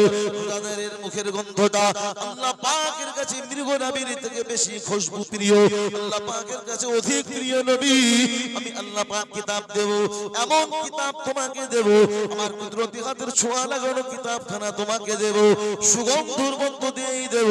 তোমাকে রোজা করতে বলেছি, রোজা রেখে তোমার গালে যে গন্ধটা হবে এই গন্ধটা সুগন্ধ, সুগন্ধের মধ্য দিয়ে আসমানি কিতাবটা দেব। নবী হলো না হলো না হলো না নবী আজ তোমাকে কিতাব দেওয়া যাবে না। কিতাব যদি নিতে হয় নবী এখান থেকে আরো টানা 10 দিন রোজা করতে হবে। সন্ধ্যাবেলা আমরা ইফতার নিয়ে যদি মসজিদে যাই, আর মসজিদে ইমাম সাহেব যদি বলে আজকে ইফতার করা যাবে না, রাস্তায় থাকবে না, সব হুজুরির ঘাড়ে বলে কি হুজুর সারাদিন রোজা এখন বলে ইফতার করা যাবে না, তোমার ফতোয়া মাসলা তুমি রাখো হুজুর, আমরা আমাদের কাজ করি। আল্লাহ পাকের নবী আজকে ইফতার করবে একটানা 30 দিন রোজা। আল্লাহ বলছে নবী আজ যদি কিতাব তোমাকে পেতে হয় আরো 10 দিন রোজা করতে হবে। কোন কিতাব আল্লাহ দেবেন? বিশ্বনবী রাসূলুল্লাহ বলেছেন আল্লাহ পাক কয়েকটা জিনিস বানাতে যে কুদরতি হাত লাগিয়েছেন। একটা হলো অনেকটা 4টি জিনিস, সবটা বলবার ব্যাখ্যা পাওয়া যাবে না। নবী মুসা আলাইহিস সালামের উপরে যে কিতাবখানা আল্লাহ পাক দিয়েছিলেন, এই কিতাবখানা আল্লাহ পাকের কুদরতি হাতের ছোঁয়া রয়েছে। আর আমাদের আদি পিতা নবী আদম আলাইহিস সালামকে বানিয়েছেন, এই মাথার উপরি অংশটা আল্লাহ পাকের কুদরতি হাতের ছোঁয়া রয়েছে। আল্লাহ পাক ফেরেশতাদের বলেছেন ফেরেশতারা যাও মাটির আদম বানাবো, মাটি নিয়ে এসো। ফেরেশতারা মাটি নিয়ে গেল, আল্লাহ পাক নির্দেশ দিলেন তোমরা মাটির আদম বানানো শুরু করো। ফেরেশতারা মাটি নিয়ে বানানোর কাজ তারা শুরু করে দিল। বানাতে বানাতে আদম আলাইহিস সালামের গলা পর্যন্ত ফেরেশতারা বানিয়ে ফেলল। ফেরেশতারা সেদিন বলেছিল আল্লাহ মাটির আদম এরকম হবে, এর সঙ্গে কিছু যোগ হবে। আল্লাহ পাক বললেন ফেরেশতারা আমার আদমের মাথা হয়নি, চোখ হয়নি, কান হয়নি, নাক হয়নি, বাকি রয়ে গেছে মাথাটা, বাকি রয়ে গেছে। আল্লাহ পাকের ফেরেশতারা বলেছেন আল্লাহ ও আমাদের রব, আমাদের মালিক আল্লাহ, আপনি অর্ডার করে দেন আমরা বানিয়ে দেব। আল্লাহ পাক বললেন ফেরেশতারা না না না, এটা তোমরা বানাতে পারবে না। ফেরেশতারা বললেন আল্লাহ আপনি অর্ডার করে দেন আমরা বানিয়ে দেব। আল্লাহ পাক বললেন ফেরেশতারা না, এটা তোমরা বানাতে পারবে না। আমি আল্লাহ পাক রব্বুল আলামিন এমন ভাবে তাকে বানাবো আমার বান্দারা দুনিয়ার জমিন থেকে রকেট নিয়ে যখন চাঁদে আসবে তেলটা ফুরিয়ে যাবে, তেলটা নেওয়ার জন্য জমিনে তারা যাবে না, জমিন থেকে তারা তেল ভরে দেবে। রকেট নিয়ে যখন চাঁদে ছুটবে সেখানে খারাপ হয়ে যাবে, সারানোর জন্য জমিনে যাবে না, জমিন থেকে তারা সারাই করে দেবে। ফেরেশতারা এটা তোমরা বানাতে পারবে না। আমি রব্বুল আলামিন আল্লাহ একই মায়ের গর্ভ থেকে একই ফার্মা থেকে 4টা 8টা 10টা 12টা করে বাচ্চা দেব, সন্তান হবে, মা হবে একটা, ফার্মা হবে একটা, 10টা 15টা বাচ্চা হবে। আমি আল্লাহ পাক রব্বুল আলামিন কারোর সঙ্গে কারোর চেহারায় মিল রাখবো না। আমি জাহাঙ্গীর আলম, আমাকে দেখতে একরকম, বাবাজিকে একরকম, ওই ভাইকে একরকম, এই ভাইকে একরকম। ওই ভাইয়ের চোখ আছে, আমি জাহাঙ্গীর আলমের চোখ, ওই ভাইয়ের নাক আমার নাক, ওই ভাইয়ের কান আমার কান, ভাইয়ের মাথা আমার মাথা, আলাদা না।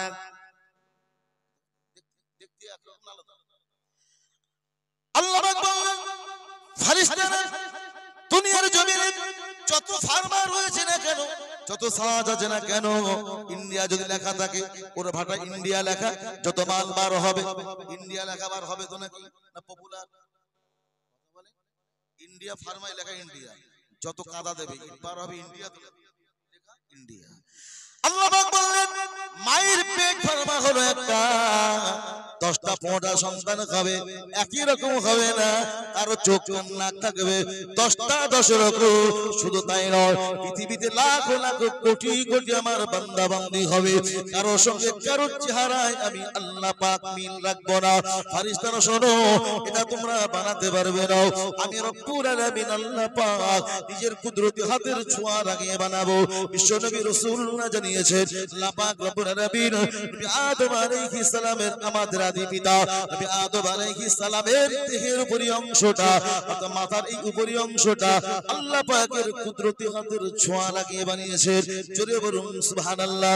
নবী মুসা আলাইহিস সালামের উপরে যে তাওরাত কিতাবখানা আল্লাহ পাক দিয়েছিলেন, এই তাওরাত কিতাবখানা লিখতে যে আল্লাহ পাক তার কুদরতি হাত ছোঁয়া লাগিয়েছেন, কুদরতি হাত তিনি ব্যবহার করেছেন। আমার আব্বা জানেরা আল্লাহ পাক বললেন নবী ও আমার নবী মুসা আলাইহিস সালাম, আমি আল্লাহ পাক রব্বুল আলামিন তোমাকে কিতাব দেব, কিতাব যদি সেই কিতাব তোমাকে দিতে হয় এখান থেকে টানা 10 দিন আরো রোজা করতে হবে। নবী মুসা আলাইহিস সালাম তাতে রাজি হয়ে গেলেন। আমার আব্বা জানেরা আজ রোজা 38 হয়ে গেল, 39টা রোজা পূর্ণ হলো, রোজা 40টা পূর্ণ হয়ে গেল। আল্লাহ পাক বললেন নবী ও আমার নবী মুসা আলাইহিস সালাম চলে এসো, চলে এসো, আমি আল্লাহ পাক বড় খুশি হয়ে গিয়েছি, তুমি যে রোজা করেছো আমি আল্লাহ পাক এই রোজাতে বড় খুশি হয়ে গিয়েছি, আজ তোমাকে সেই আসমানি কিতাব দেব। আল্লাহ পাক ডাকলেন, নবী মুসা আলাইহিস সালাম চলে গেলেন। আল্লাহ পাক আসমানি কিতাব নবীকে দিলেন। ওই কিতাবটা নিয়ে আসতে গেলে 70 জন যুবকের শরীরে যে শক্তি লাগবে আল্লাহ পাক নবীকে দিয়ে দিলেন। অনেক কথা, যেহেতু আমার সময় শেষের দিকে, এই জন্য আমি সংক্ষেপ করে কথাটা বলছি। ওদিকে আমার একটা কথা পড়েও আছে, বলে যেতে হবে, আমার মাথায় আসে। আল্লাহ পাক নবী মুসা আলাইহিস সালামকে কিতাব দিলেন, বাড়িতে নিয়ে এসেছে। আল্লাহর নবীকে ডেকে বলছেন নবী এই কিতাবটা না আলগা রাখা যাবে না, খালি রাখা যাবে না। কি করতে হবে আল্লাহ? আল্লাহ বলছে কিতাব বানাতে হবে। কোন কাপড় দিয়ে বানাবো, কোন কাগজ দিয়ে বানাবো? আল্লাহ পাক বললেন নবী ও আমার নবী মুসা আলাইহিস সালাম তুমি শুনে রাখো এই গিলাফটা কোনো কাপড় দিয়ে বানালে চলবে না, কোনো কিতাব দিয়ে বানালে এই কিতাবের গিলাফটা কোনো কাগজ দিয়ে বানালে চলবে না, কোনো কাপড় দিয়ে বানালে চলবে না। কি দিয়ে বানাবো? আল্লাহ পাক বললেন নবী ও আমার নবী মুসা আলাইহিস সালাম এই কিতাবের গিলাফ তুমি বানাবে সোনা দিয়া। নবী মুসা আলাইহিস সালাম বললেন আল্লাহ এত সোনা কোথায় পাবো? আল্লাহ পাক বললেন নবী কিতাব দিয়েছি আমি, সোনার ব্যবস্থাপনা আমি আল্লাহ পাক করে দেব। আল্লাহ পাকের নবীকে আল্লাহ পাক ডাকলেন, নবী মুসা আলাইহিস সালাম চলে গেলেন পাহাড়ে। আল্লাহ পাক জিবরিলকে বললেন জিবরিল যাও চলে যাও জান্নাত থেকে একটি পাথর নাও, এই পাথর কানে নিয়ে আমার নবী মুসা আলাইহিস সালামকে দাও। জিবরিল আমিন আলাইহিস সালাম এই পাথর কানে নিয়ে চলে এলেন, নবী মুসা আলাইহিস সালামকে দিয়ে বললেন আল্লাহ পাকের নবী এটা হলো জান্নাতি পাথর আল্লাহ পাক দিয়েছেন, এই পাথর কানে আপনি নিয়ে যান, চাতে লাগাবেন সোনা হয়ে যাবে, যতটা প্রয়োজন সোনা সেই সোনা দিয়ে আপনি কিতাবের গিলাফ বানাবেন। নবী মুসা আলাইহিস সালাম পাথরটা নিলেন, আসতে শুরু করলেন, ভাবতে ভাবতে আসলেন তিনি ভাবনা শুরু করে দিলেন এই কিতাবের গিলাফ কিভাবে আমি বানাবো? আমি তো স্বর্ণকার না, আমার ভাই হারুন তিনিও তো স্বর্ণকার না, এই কিতাবের হাফেজ তিনি সম্মান করতে পারবেন, আমি পারবো না গিলাফ বানাতে, আমার ভাই হারুন পারবে না। কে পারবে? মিস্টার কারুন, সে হলো তাওরাতের হাফেজ, এই কিতাবের সম্মান যেমন করতে পারবে সে হলো আবার অন্যদিকে স্বর্ণকার, এই কাজটা কারুনকে দিয়ে করা লাগবে। নবী মুসা আলাইহিস সালাম কারুনের কাছে গিয়ে বললেন ভাই কারুন এই পাথরটা জান্নাতি পাথর আল্লাহ পাক দিয়েছেন, কিতাবটা আল্লাহ পাক দিয়েছেন, আসমানি কিতাব আল্লাহ পাক অর্ডার করেছেন, কিতাবের গিলাফ বানাতে হবে সোনা দিয়া, এত সোনা কোথায় পাবো? নবী মুসা আলাইহিস সালাম বললেন কারুন আল্লাহ পাক ব্যবস্থা করে দিয়েছেন, এই পাথরটা জান্নাতি পাথর ও ভাই কারুন যাতে ঠেকাবে সোনা হবে, যতটা প্রয়োজন সোনা এই সোনা নিয়ে তুমি গিলাফটা বানাও। কারণ কাজ শুরু করে দিল কন্টেস করবার জন্য, যেই না তিনি ছোঁয়া লাগিয়েছেন সাথে সাথে সোনা হয়ে গেল, আনন্দে আত্মহারা কারুন কাজ শুরু হয়ে গেল, গিলাফ বানাতে বানাতে একদিন গিলাফ সুন্দর হয়ে গেল। নবী মুসা আলাইহিস সালামকে দেখানো হলো, তিনি বলে মনে আনন্দ। নবী মুসা আলাইহিস সালাম এই কিতাবের গিলাফ করে নিয়ে আল্লাহ পাককে ডেকে বললেন মালিক ও আমার আল্লাহ কিতাবের গিলাফটা কেমন হয়েছে? আল্লাহ পাক বললেন নবী ও আমার নবী মুসা আলাইহিস সালাম আমি আল্লাহ পাক যেমনটি চেয়েছিলাম ঠিক তেমনটি হয়েছে। আল্লাহ পাকও খুশি হলেন। নবী মুসা আলাইহিস সালাম কারুনের কাছে গিয়ে বললেন ভাই কারুন জান্নাতি পাথর যে পাথরটা তোমাকে দিয়েছিলাম এটা আল্লাহ পাক আমাকে দিয়েছিলেন, এটা হলো জান্নাতি পাথর, ও ভাই কারুন পাথরটা ফিরিয়ে দাও। আপনাদের কিরকম মনে হচ্ছে মাল দেবে বলে মনে হয়? লাগালি সোনা, লাগালি সোনা, ওই মালটা আমার কাছে থাকে, এখন বলে যা হয় হবে, পরে ওয়াশ করে সারা জীবনে কত টাকা, তো লাগালি সোনা পরে যা হয় হবে, এখন মাল ঢেকে রাখে। নবী মুসা আলাইহিস সালাম চাইলেন, কারণ বলছে এতদিন কাজ করতে করতে না সে পাথর না কোথায় হারিয়ে গেছে, কোথায় রেখেছি সে মনে নেই, মাল সেরে রেখে ও মাল কেন 3.5 হাত মাটি নিচে ঢুকছে বলবো, ও মাল সেরে নে রেখে বলছি সে কাজ করতে করতে কোথায় রেখেছি আর মনে নেই, কিন্তু আসলে আসলে ও লুকিয়ে রেখেছে।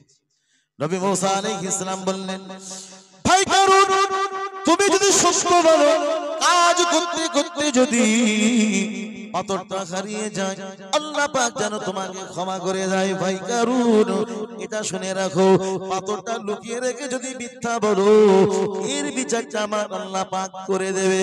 কারুন বলে যা হয় পরে হবে, মাল তো কামিয়ে নি।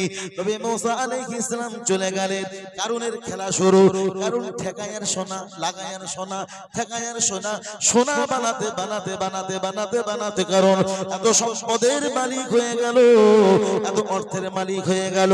সেই জামানায় কারণের সম্পদ এত সম্পদ হলো, এত মালিক হয়ে গেল, এমন কোন দেশ নাই কারণের সম্পদ নয়। আমার আব্বাজান ভাইজানেরা, নওজোয়ান যুবক বন্ধুরা, বিস্তার ব্যাখ্যা দেওয়ার সময় আমার নাই, একেবারে সময় পেরিয়ে চলে গিয়েছে। আমি যেটা বোঝাতে চাইছি, আল্লাহ পাক রব্বুল আলামিন কারণকে এত সম্পদের মালিক বানিয়েছিলেন। কারণ এত সম্পদের মালিক হয়েছিল, ওর একটা চাবিতে 70টা গোডাউন খুলতো। আমি জাহাঙ্গীরের কথা নয়, আল্লাহ পাক রব্বুল আলামিন কোরআনে তিনি জানিয়ে দিয়েছেন, এক চাবিতে 70টা গোডাউন খুলতো। এই 70টা গোডাউন একটা চাবিতে খোলে। কারণের এত সম্পদ, এত সম্পদ, এত সম্পদ, কারণের চাবি বহন করবার জন্য 70টা বোঝা বহনকারী যুবকের প্রয়োজন হতো।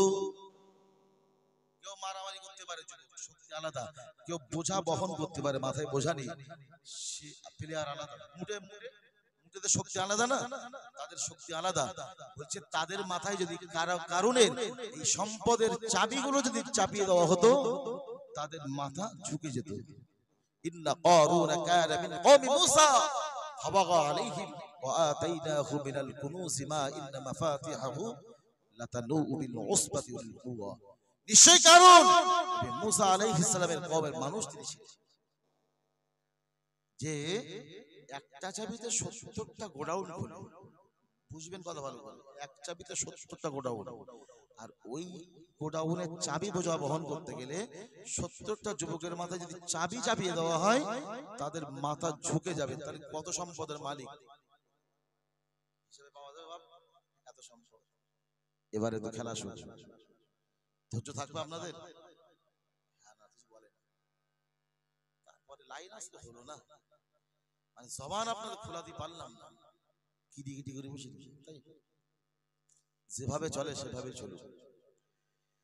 আল্লাহ পাক নবীকে ডেকে বললেন, নবী, আবার নবী মুসা আলাইহিস সালাম যাও, কারুনকে গিয়ে বলো আল্লাহ পাক অনেক সম্পদের মালিক তোমাকে করেছে, এই সম্পদ থেকে যাকাত চেয়েছে, আল্লাহ পাক যাকাত দিতে বলেছে।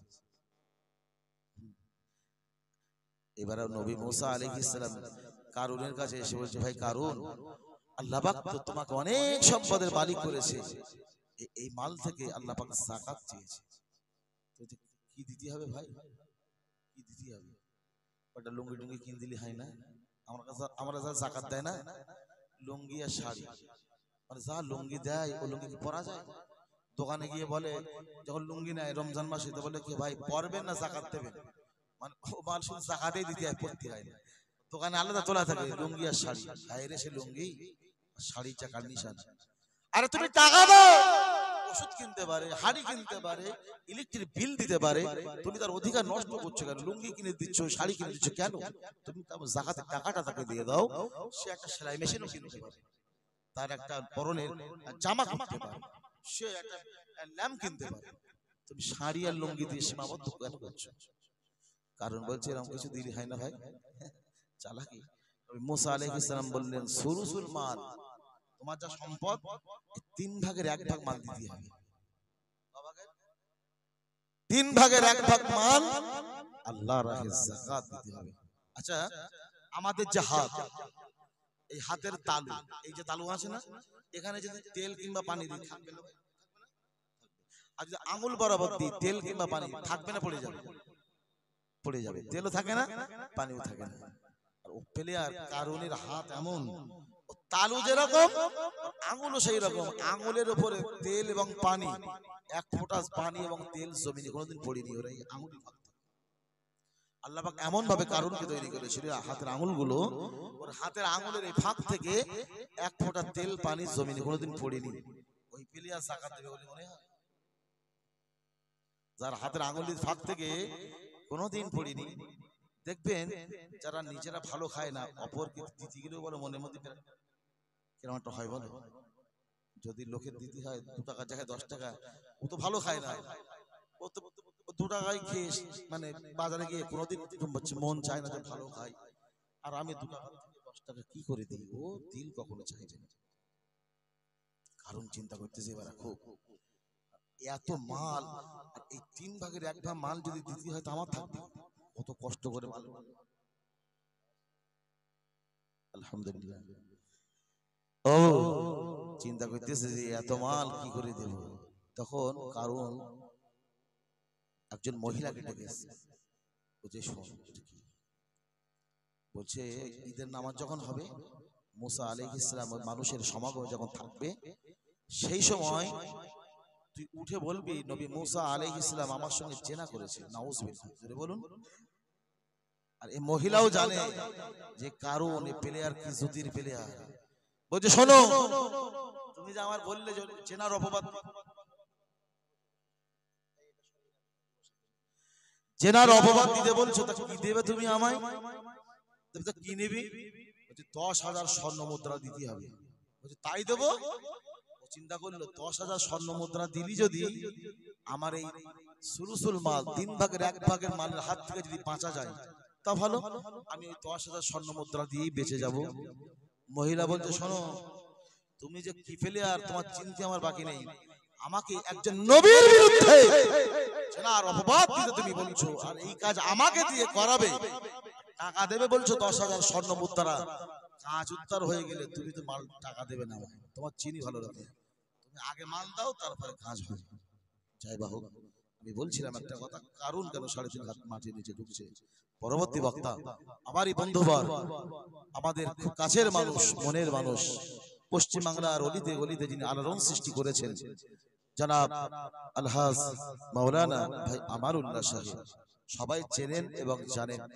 ভাই এসেছেন আর বক্তাকে বসিয়ে রেখে বলা চরম বেয়াদবি, বলি না। ভাই এসেছেন, তিনি ওয়াজ নসিহত করবেন।